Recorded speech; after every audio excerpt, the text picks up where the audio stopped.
आज की ये कथा शायद तुम्हारे दिल के बहुत करीब है।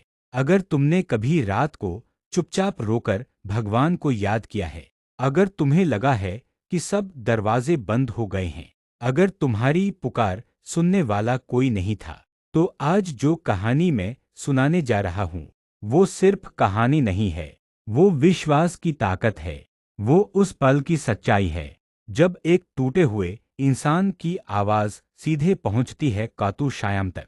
कहानी शुरू होती है एक छोटे से गांव में। रघु नाम का युवक रहता था। गरीब परिवार, पिता बीमार, घर में कमाने वाला वही अकेला।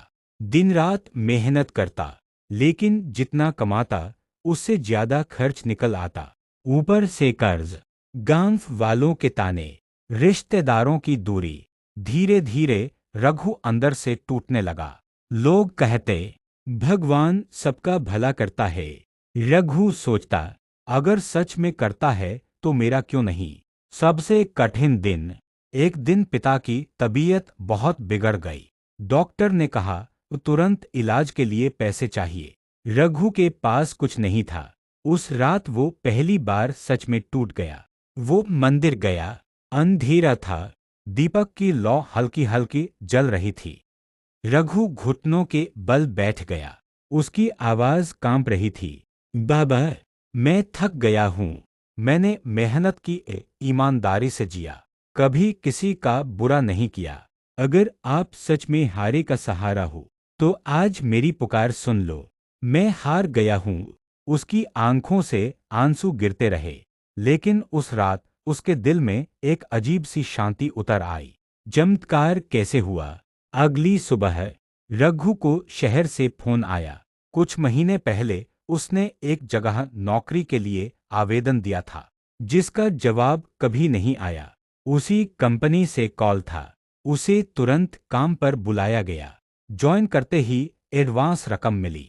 उसी पैसे से पिता का इलाज शुरू हुआ। कुछ ही दिनों में उनकी हालत सुधरने लगी। रघु को समझ आ गया, चमत्कार हमेशा आसमान से नहीं उतरते, कभी कभी वो सही समय पर आए अवसर के रूप में आते हैं।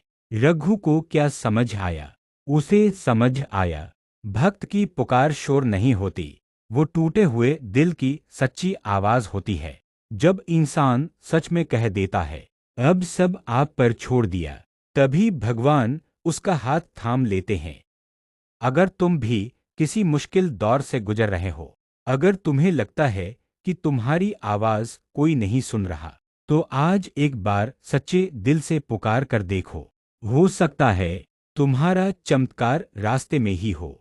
अगर आपको ये कथा दिल को छू गई हो तो कमेंट में लिखो जय श्री श्याम। इस वीडियो/पोस्ट को शेयर करो, ताकि किसी टूटे हुए इंसान तक उम्मीद पहुंच सके।